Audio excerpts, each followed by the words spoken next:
Ninawasalimu katika jina la Yesu. Kwa majina ni Pastor Francine. Nimekuja kwenu tena na neno la Mungu.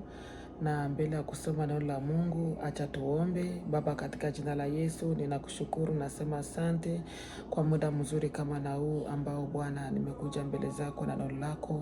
Ulitakase na kulibariki, na watakao lisikiliza Bwana ulibariki, lizae matunda, libadilishe yeyote atakayelisikiliza.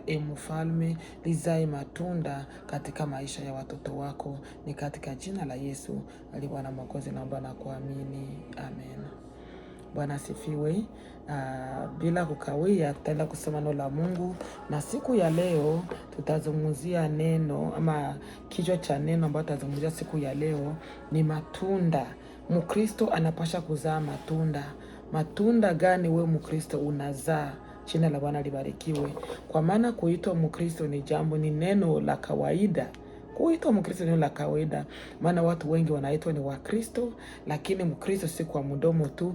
Ukristo ni kwa matunda ambayo wewe Mkristo unazaa, yale ndio taonesha kwamba kweli wewe ni Mkristo na wewe ni candidate wa urithi wa ufalme wa mbinguni.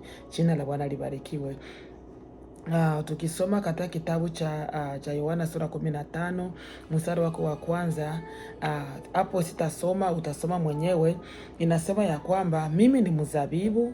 Yesu anasema mwenyewe kwamba yeye ni mzabibu na babake ni mkulima, na sisi ni matawi, na tawi ndani yake lisilozaa matunda litakatwa, na ile ambalo linazaa matunda litasafishwa ili lizidi kuzaa. Jina la Bwana libarikiwe. Sasa wewe uko wapi? Uko mmoja wa tawi ambalo linazaa matunda, ambalo Bwana anaendelea kulisafisha ili lizidi kuzaa matunda mazuri, ama wewe ni mmoja wa ile tunda ambalo tawi ambalo halizai matunda? Na maandiko nasema tawi lile litakatwa na kutupwa motoni. Bwana kurumie mpendwa. Saa hii jiulize, wewe uko wapi? Kama wewe ni Mkristo, utajua uko wapi sai. Kama wewe si Mkristo, utajua kwamba wewe ni tawi ambalo halizai matunda na utatupwa katika moto. Lakini wakati kingali wa kuwa tawi nzuri ambalo litazaa matunda mema. Bwana kubariki. Na tusome neno la Mungu sasa katika kitabu cha Wagalatia. Tutasoma katika kitabu cha Wagalatia sura yake ya 5 mstari wake wa 16. Wagalatia sura 5 mstari wake wa 16, na tutashuka mpaka mstari wa 23 ama 23. Tutasoma katika kitabu cha Galatia ya chapitre 5 verset 16 jusqu'à 23. Acha tusome katika jina la Yesu. Kwa hiyo nasema mruhusuni Roho atawale maisha yenu, na msitafute kutimiza tamaa za mwili, kwa maana tamaa za mwili hushindana na Roho, na Roho hushindana na tamaa za mwili. Roho na mwili hupigana, kwa sababu hiyo ninyi hamuwezi kufanya yale mnayotaka. Lakini kama mkiongozwa na Roho, hampo tena chini ya sheria. 19. Basi matendo ya mwili ni dhahiri, nayo ni haya: usherati, uchafu, ufisadi, uabudu sanamu, uchawi, uadui, ugomvi, wivu, hasira, fitina, mafarakano, uzushi, usuda, ulevi, ulafi na mambo mengine yanayofanana na hayo. Na waonya kama nilivyokwisha kuwaonya kabla, kwamba watu watendayo mambo kama haya hawataurithi ufalme wa Mungu. Bwana turumie sana. Acha kwa tuseme pale, tarudilia tumalizie. Maandiko natuonesha kwamba, kwa hiyo maandiko nasema ya kwamba sisi ambao tumemwamini Yesu Kristo kuwa na mwokozi wa maisha yetu, maandiko nasema muache Roho awatawale.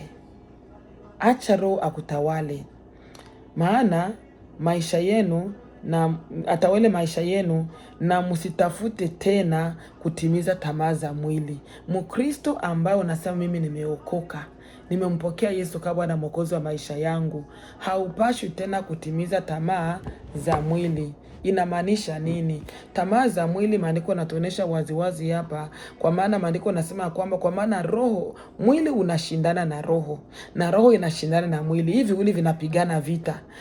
Na hiyo vita inapigana katika maisha yako, yule atashinda. Roho ikishinda, inashinda tamaa za mwili, na unaenda katika unaanza kuzaa matunda ya roho. Na mwili ukishinda, unaenda katika tamaa za mwili, unaanza kuzaa matunda ya mwili. Bwana Yesu aturumie sana. Na maandiko yanasema ya kwamba kama wewe ni tawi juu ya mzabibu ambao ni Yesu Kristo, lile tawi ambalo lisilozaa matunda litakatwa, na lile ambalo linazaa matunda mabovu litakatwa na kutupwa motoni. Bwana aturumie sana. Je, wewe ni umoja wa ile tawi ambalo litakatwa na kutupwa motoni? Unazaa matunda gani? Matunda ya roho, matunda ya mwili? Kwa maana wengi wanajiita kweli mimi ni Mkristo, mimi nimeokoka, Yesu ni Bwana, ninaenda kanisani, ninasoma Biblia, ninaimba, ninaomba, yani unajishuhudia kama mwenyewe unajishuhudia, lakini sikiliza nikwambie Mkristo, haujishuhudie wewe. Bwana turumie sana. Matendo yako ndio yatakushuhudia kwamba kweli wewe ni Mkristo, lakini si kwamba ile ambayo unashuhudia kwa midomo yako, ni matendo yako ndio yatashuhudia kwamba kweli wewe ni Mkristo. Na maandiko nasema ya kwamba hata yule ambaye kweli ni Mkristo ambaye anazaa matunda, kuna vita katika maisha ya kiroho, kwa maana maandiko nasema mwili unashindana na roho, na hiyo vita katika roho na katika mwili inabidi mmoja ashinde, ama roho ama mwili. Sasa katika maisha yako ni nani anashinda? Ni mwili unashinda ama ni roho inashinda? Ikiwa mwili unashinda, ni hapa utajipata ukitimiza matamaa za mwili. Bwana turumie sana. Lakini maandiko yanasema ya kwamba katika mstari wa 18, lakini kama mkifanya yale ni mnafanya yale msiyoyataka, lakini kama mkiongozwa na roho, tafadhali, lakini kama mkiongozwa na roho, hamupo chini ya sheria. Kama roho wa Bwana akikuongoza, unafanya unazaa matunda ya roho. Roho wa Mungu anakuongoza, Roho wa Mungu anakutawala. Yani hauko tena chini ya sheria ya mwili, hauko tena chini ya sheria ya dhambi. Jina la Bwana libarikiwe. Mkristo mpendo nani sikiliza, ama ambao hujapokea Yesu, wewe ambao unatembea katika matendo ya mwili, wewe si tawi, hauko hata kwa mzabibu, hauko hata mmoja wa yale matawi ambao Kristo alisema. Leo njoo kwa Yesu, uwe mmoja ya ile tawi ambalo litazaa matunda mema, ambalo alitakatwa na kutupwa motoni. Kuna moto wa milele mpendwa. Ni maandiko nasema hapa, kuna moto wa milele, kuna jehanamu. Wewe ambaye ni Mkristo unatimiza matendo ya mwili, na wewe mpagani ambao hujapokea Yesu unatembea katika matendo ya mwili, unatembea katika matunda ya mwili, wewe sehemu yako ni katika ule moto wa milele. Bwana turumie sana. Lakini neema ikingali, ungali na ule uwezo wa kuweza kubadilika na kuacha matendo ya mwili na kuvaa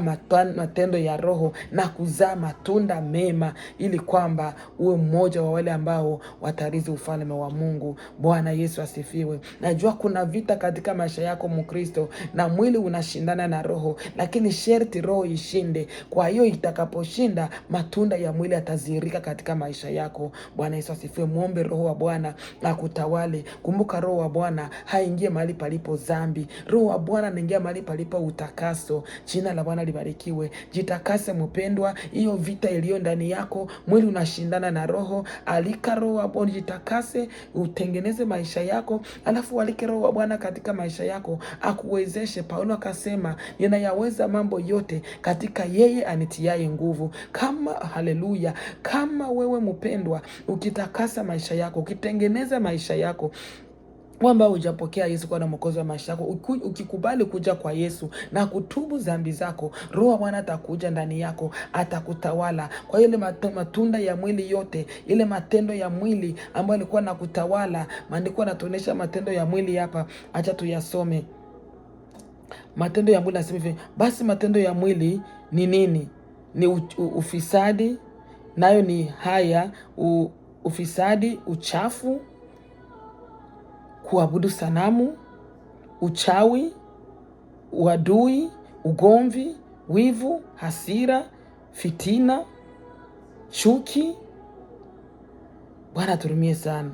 Na mambo yafananayo na hayo, matunda ya mwili. Uko Mkristo lakini kwa mtu wa chuki, unachukia wengine, una wivu, hautaki kuona mwingine amebarikiwa, hautaki kuona mwingine amefanya jambo nzuri, hautaki kuona mwingine wenzako pengine amesemewa vizuri, unasikia roho ya wivu hata ufanye nini.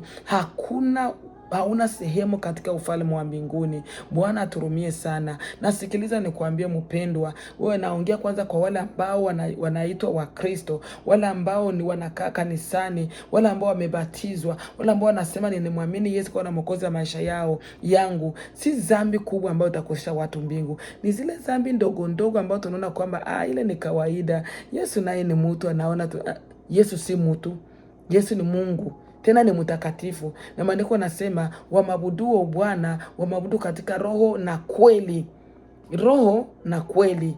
Mtu wa kumwabudu Bwana anapaswa kuwa mtu wa kweli na haki. Bwana turumie sana. Kwa hiyo unaona vile makanisa yamejaa wachache. Maandiko nasema wanaoalikwa ni wengi. Dunia yote mzima imealikwa. Usishangae na watu kuja kanisani, watu kuimba, kuomba, kufanya nini. Haitamtishe Mungu. Hapana. Kwa sababu hata kanisa lijae milioni ya watu, watakaoingia ni wachache sana. Wanaweza kuwa 2, wanaweza kuwa 3, wanaweza kuwa 4, wanaweza kuwa 5 katika milioni ya watu. Kwa maana maandiko yanasema walikuwa ni wengi, lakini wachaguliwa ni wachache. Bwana turumie sana. Utakuwa mchaguliwa je? Utakuwa mchaguliwa wakati ambapo umejitenga na matendo ya mwili, wakati ambapo umetubu hakika dhambi zako, unamwabudu Bwana katika roho na kweli.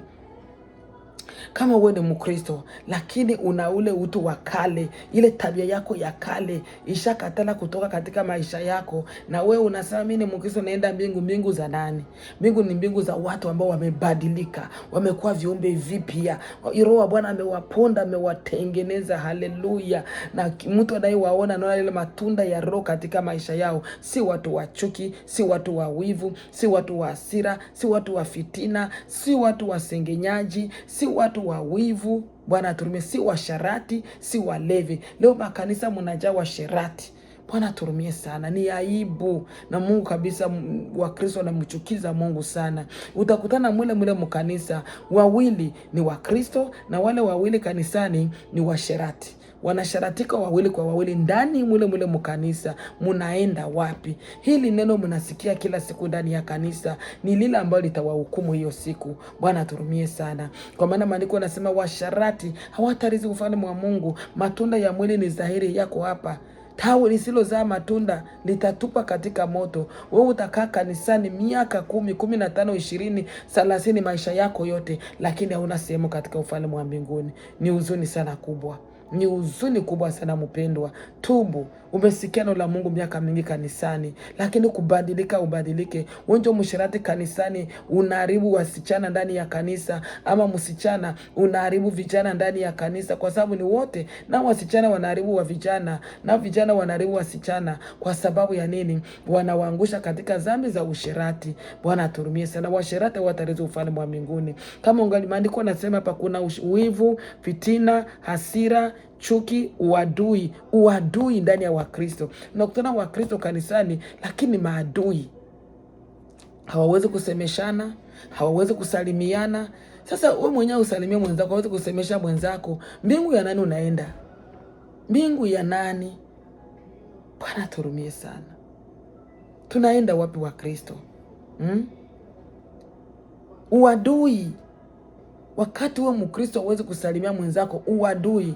Wengine Wakristo kanisani anasalimia mwenzake jambo ama Bwana Yesu asifiwe, lakini hapa kwa moyo wake baada ya kumsalimia nyuma anaenda kumsengenya, anamhukumu, anamchafua, anamsingizia uongo ili atafute yeye heshima ama atafute masifa. Mbingu ya nani utaingia? Mungu ndani uko natumikia. Haijalishi unaimba, haijalishi unaomba, haijalishi unahubiri Injili, kama ungali na hii matunda ya mwili, hauna sehemu katika ufalme wa mbinguni. Na hii mambo madogo nimeongelea hapa ni yale atakosha Wakristo mbingu, si zile dhambi kubwa. Kuna Wakristo wengine hawaibaki tena, si washerati tena, si wezi, lakini mdomo wasengenyaji, wenye roho za wivu, wenye roho za fitina, wenye chuki, wanahukumu wengine. Hukumu ni ya Mungu. Hukumu si yako wewe, kwa maana maandiko yanasema kikombe kinapimia mwenzako ni kile utapimiwa. Usihukumu usije kahukumiwe. Wewe ni nani ambaye anahukumu mwingine? Mungu ndiye mwenye atahukumu walio wa kweli na walio waovu. Hukumu ni ya Mungu. Bwana Yesu asifiwe sana. Ile siku ya mwisho ndio siku Bwana atahukumu wabaya na wema. Jina la Bwana libarikiwe. Acha kuhukumu Mkristo mwenzako.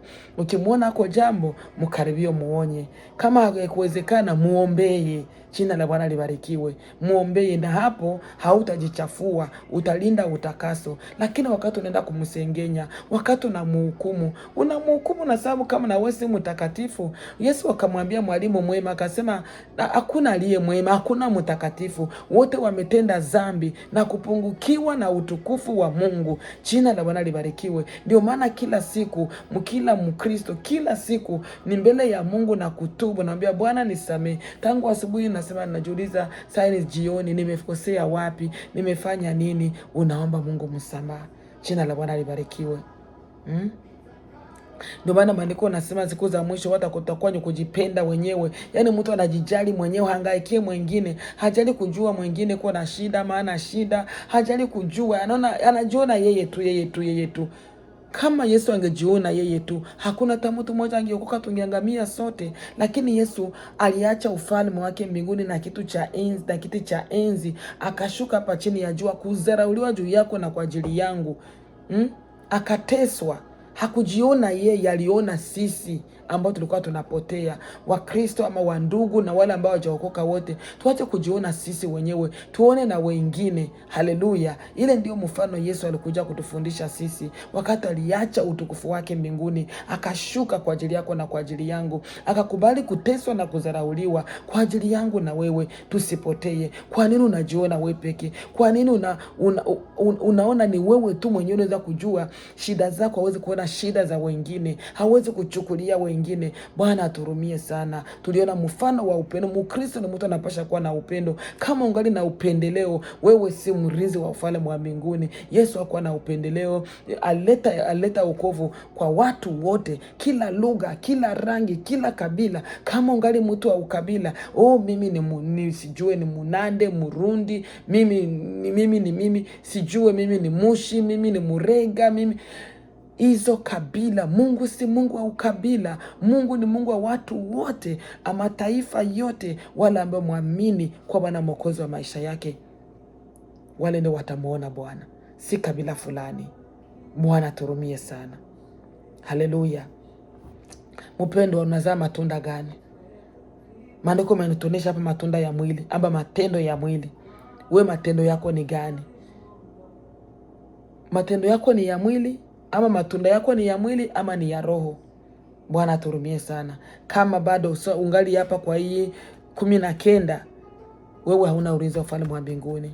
Tubu siku ya leo. Na wewe ambao hujapokea Yesu kwa Bwana Mwokozi wa maisha yako, watu wanaotenda matendo kama haya, wivu, fitina, chuki, usherati, uadui, fitina, ufisadi, uovu, uongo, watu wanaotenda mambo yote haya hawatarithi ufalme wa mbinguni. Wauaji, sehemu yao ni katika ule moto wa milele. Neema ikingali. Tubu siku ya leo, njoo kwa Yesu, mwambie Bwana, mimi ningali mwizi, mchoyo, mwenye fitina, mwenye chuki, mwenye ufisadi, mgomvi, mwenye uadui. Bwana turumie sana. Mwenye ukabila, mwambie Bwana, leo nisamee, nimekuja kwako, nimetubu na nasema ninasimama. Ukifungua tu mlango, ataingia kwako. Njoo kwa Yesu, umpe maisha yako, akubadilisha, kufanya kiumbe kipya. Uwe mtu mpya, uwe mrithi wa ufalme wa mbinguni. Na uwe Mkristo ambaye anakaa kanisani miaka 10, miaka 20, miaka 30, miaka 50, lakini ungali unavaa matunda ya mwili, sehemu yako ni katika moto wa milele. Unapoteza muda wako bure kanisani. Heri ungelitubu na kumupa Yesu maisha yako, akubadilishe, akufanye kwa kiumbe kipya, ili kwamba umrithi wa ufalme wa mbinguni. Bwana aturumie sana. uwe katika wale ambao wamealikwa. Tukisoma katika ile Wagalatia 5:16 ama Galatia 5 tuseme verse 22 inasema hivi, mstari wa 22, lakini tunda la Roho ni upendo, furaha, amani, uvumilivu, wema, fadhili, uaminifu, upole, kiasi. Hakuna sheria inayopinga mambo haya. Matunda ya Roho. Lakini matunda ya Roho ni upendo. Je, una upendo? Una uvumilivu? Wewe ni mtu mwema kwa wengine? Jina la Bwana libarikiwe. Wewe ni mtu unafurahia wengine? Wewe mtu mwema, fadhili, uaminifu. Wewe ni mtu mwaminifu, mwenye kiasi. Jina la Bwana libarikiwe. Matunda ya Roho, soma kwa mstari wa 22. Lakini matunda ya Roho ni upendo. Upendo. Wakristo wamekosa upendo, wanajaa chuki, wanachukiana kanisani, hawapendane, magomvi katikati ya Wakristo. Mbingu ya nani tunaenda, wapendwa? Bwana aturumie sana. Upendo hauhesabu mabaya, upendo haujipendelee, upendo hautafute faida yake mwenyewe. Siku za leo Wakristo wanapenda afuta faida zao sana, na wanasema ni Wakristo. Upendo hauhesabu mabaya, upendo unavumilia. Penda mwenzako kama nafsi yako, maandiko yanasema penda mwenzako kama nafsi yako. Jina la Bwana libarikiwe. Upendo, Yesu alituonesha upendo, ni tunda la kwanza linaongelewa hapa, upendo. Je, una upendo mpendwa? Penda mwenzako kama nafsi yako. Yale ambayo napenda utendewe, tendea mwingine hivyo hivyo pia. Jina la Bwana libarikiwe. Kama una upendo, ngali mtu wa chuki, sehemu yako ni katika moto wa milele. Tubu siku ya leo, mwambie Bwana akumbie moyo wako, moyo wa upendo. Amena. Furaha, mtu mwenye kujaa furaha. Maana alipo ni mtu wa furaha, si mtu wa kufunga sura, wa kukasirika, mtu wa magomvi, mtu anajaa furaha. Matunda ya Roho. Haleluya. Amani, ni mtu wa amani, hakupatia wengine amani. Kama ungole mtu akosesha wengine amani, wengine hawana raha juu yako, sehemu yako ni katika moto wa milele. Maandiko yanasema hapa, amani, matunda ya Roho ni amani, furaha, amani, uvumilivu, mtu mwema, mwaminifu, mpole, mwenye kiasi. Hakuna sheria juu ya mambo kama haya. Watu kama hawa hawatahukumiwa, watarithi ufalme wa mbinguni. Matunda ya Roho. Maandiko yanasema katika 24, wote walio wa Kristo Yesu wamesulubisha mili yao pamoja na tamaa zao. Kwa kuwa tunaishi kwa kuongozwa na Roho wa Mungu, basi tutafute kuongozwa naye. Tusiwe watu wenye majivuno, tusichokozane wala tusioneane wivu, tuchukuliane mizigo. Amen. Umesikia hiyo? Tusiwe watu wenye majivuno, tusichokozane na wala tusioneane wivu, tuchukuliane mizigo. Tusiwe watu wenye wivu, tusiwe watu wenye wivu, wenye majivuno, tusichokozane na wala tusioneane wivu, tuchukuliane mizigo. Leo watu wanajaa majivuno. Mtu anajivuna kwa mwingine, anajitapa kwa sababu amebarikiwa, yeye ana pesa. Na we ni nani? We hauko kitu. Kumbuka, wengi walikuwa na pesa kushinda zenye uko nazo, lakini wako wapi leo? Wamelala. Walienda hawakubeba kitu, walienda uchi gisi walizaliwaka. Unajivunia pesa zitabaki hapa kudunia. Leo hii ukiitwa hautabeba hata dolari moja. Bwana turumie sana. Si watu wenye kudharau wengine. Tusidharau wengine. Tusioneane wivu. Bwana turumie sana. tuchukuliane mizigo. Kuchukuliana mizigo inamaanisha nini? Kuchukuliana mizigo, shida ya mwenzako ikuwe yako, furaha ya mwenzako ikuwe furaha yako. Mwenzako akiwa na shida umuombee, mwenzako akiwa na tatizo umsaidie ukiweza. Jina la Bwana libarikiwe. Tuchukuliane mizigo, na ni hapa tutamuona Bwana. Bwana kubariki mpendwa. Ujiulize, unazaa matunda gani? Je, wewe unazaa matunda mema, ama unajaa ndani matunda ya roho, ama unajaa ndani matunda ya mwili? Ninakuachia hili neno, ujiulize, mimi niko wapi? Mimi ni tawi lenye kuzaa matunda mema, ama mimi ni tawi ambalo litakatwa na kutupwa motoni? Bwana akuhurumie. Amena. Acha tuombe. Baba, katika jina la Yesu, bariki hili neno, yote ambayo alisikiliza siku ya leo, ambayo matunda ya mwili yamemtawala, matunda ya mwili yametawala maisha yake, na yeye amekuwa kinyume na mapenzi yako. Bwana, ondoka, msamehe, umutakase na kumuosha katika jina la Yesu Kristo, na aweze kurudi tena na kutubu na kutubu maisha yake, kutengeneza maisha yake, ili kwamba Bwana Yesu Kristo aweze kutawaliwa na Roho Mtakatifu, matunda ya Roho yakae ndani yake, ili azae matunda mema, au murithi wa ufalme wa mbinguni. Na yule ambaye hajakupokea kwa Bwana Mwokozi wa maisha yake, Bwana ninamwombea sahihi, uende ukamsaidie, ili kwamba uweza kupatia maisha yake, ili kwamba uweza kujitenga na dhambi, asija kaenda katika ule moto wa milele, mbali Bwana Yesu Kristo aweza katakaswa na wewe, au murithi wa ufalme wa mbinguni. Naomba na kuamini katika jina la Yesu. Amen. Bwana akubariki. Amen.